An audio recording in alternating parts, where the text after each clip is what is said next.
What is going on, everybody? Welcome back to the channel. After Sound here, bringing you Splinterlands content every single day. We also stream right here on this channel every Tuesday, Thursday, and Sunday morning, so come by and say hello. All right, guys. Well, this is an article that was shared with me on my most recent live stream, and it was actually written by somebody who's in my Discord, so shout out to OAA guy. But it's tracking the Xbot lineup selector usage in Guild Brawls specifically, and how that is increasing over the last couple of cycles, or at least the last 2 cycles is what's being looked at here. So again, I don't use this. I'm not going to sit here and try to shame anybody for using it because technically it is allowed.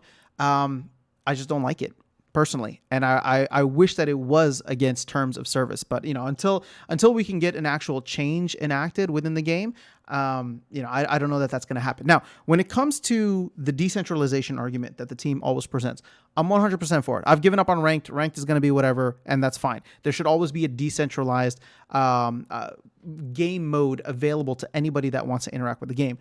But Brawls, and more specifically tournaments, although I think we're going to focus more on Brawls here, it just feels like that shouldn't be, we want high level competition to be between two human beings. We want to see the imperfections rather than just watching, IBM Watson or ChatGPT go up against itself, right? Like at the end of the day, like it's not fun to watch two, master chess computers play against one another. Nobody watches that, but they do watch 2 high-level humans competing against one another. Why? Well, because you get to see there's storylines there, there's imperfections, there's wrong moves, or there's comebacks, right? It's a completely different element, and we're human, right? So I guess there's a bias.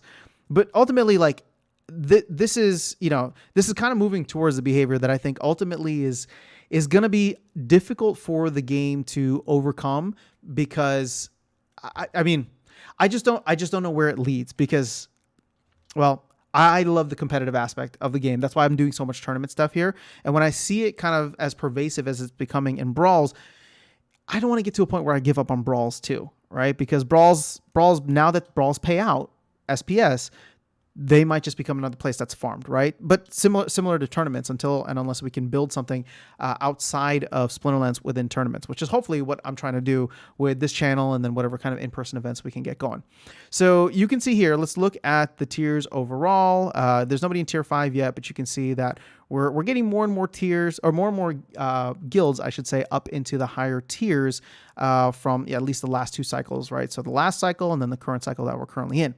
Now, here's where it gets interesting. So they're tracking this data and saying that the number of users paying for Xbot's battle helper. So again, this isn't necessarily a bot. It's more of just a game, not a game manager, but a battle helper, I guess is what they're calling it. So that's the perfect title. We'll leave it at that. So you can see that it's 50% more just from the last time to now. So you can see here 92 to 148, 104 to 150, 70 to 103, right? So it's very clearly happening across all different tiers across the entire game. So saying here, so 2 things really stood out to me. The number of guilds where anyone is using Xbot's helper is steady, and yet the number of users is still increasing rapidly. So the conclusion drawn is that many guilds are starting to have private chats or sharing this tool with one another and saying, hey, we want to be more competitive. There's money on the line, right? Ever since SPS rewards were added to Brawls, there's money on the line. And so people want to make sure that they are getting as much as possible, and they will use whatever tools are available and whatever is allowed within terms of service. So, ultimately here you can see how many people within each of these tier 4 guilds, right? So only 3 out of the 40 guilds aren't on this list. And so you can see here that, some of these top guilds, there are 13 people using them. You can see that the number is increasing right from the last cycle to now. So more people are testing it out. And I'll tell you, for example, right? So where's my guild? So Archmage Arius Disciples, we didn't have anybody the last time. We had somebody explore it. I know Darkest Night, for example, wants to go, in full transparency, he wants to go and explore this, because for him, it's just like, well, I don't want to be at a disadvantage. If everybody's using it, then let me see what it's all about. I don't think this one person is him, so I'm not sure who that is. But I suppose, and I will give a shout out just because one of the people who shared this with me runs one of these guilds. Knights of Pretoria. I'll give a shout out to Knights of Pretoria, Summoners Tribe, and Cardinals. They do not have anybody that is using this battle helper, but let's be real. There's no way to ensure that they're not using some kind of private bots. So, you know, kudos on not using the battle helper, but unfortunately nothing can be verified until and unless we're in live in-person events. And I'm really hoping we can do more on that. So shout out to them. I would love to hear your thoughts on this if you've tried it again. And I'm not. If you know me, if you've been following the channel, you know there's no judgment here individually. Like if you're gonna go and do it, I get it, I understand, right? I'm saying that I personally don't like it, but I completely think it's completely acceptable because it's acceptable by the terms of service. So I just want people to feel comfortable sharing if you have tried it, what your thoughts are, if you think it's actually worthwhile, because it seems to be gaining momentum, and it's going to be one of those things where the whole Archmage Splintermate movement last summer with botting really shifted the narrative where not everybody, but a good majority of players just started botting ranked because it's like, well, why would I compete against, high level bots? And again, there's a very nuanced approach, I should say, to bots, because people always think, oh, if you can't beat a bot, then you suck at the game. Well, if you can't beat a bot that is using ratings inflation and a lower level deck to come up into whatever league you're in, and you can't beat them, then yeah, you suck.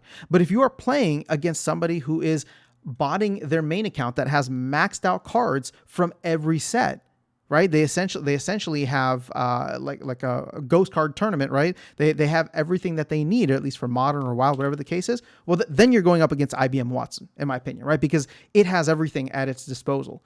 And it's fully maxed out, and it knows all the strategies, whatever the case is. So it's two different arguments when it comes to bots. It's a little bit more nuanced than that. And I really don't like when it gets dismissed as like, oh, if you can't beat a bot, then you suck. Well, it depends. What tools does the bot have, and what level is it playing in? Right. So, okay. But I'm digressing here. I would love to hear your thoughts on the battle helper for Xbot. If you've used it, I would like to know if you think it's worthwhile. And if you're not using it, is this something now that you'd be interested in checking out? Again, I'm not looking for anybody to come here and be like, oh, I'm going to take the high road, I'm never going to use this, blah, blah, blah. I mean, sure, if you want to say that, that's fine. I'm not.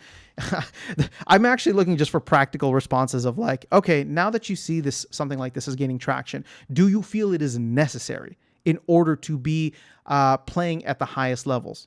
That's all I'm asking. So let me know your thoughts in the comments below. I will catch you all in the next video and see you around the game. Take care.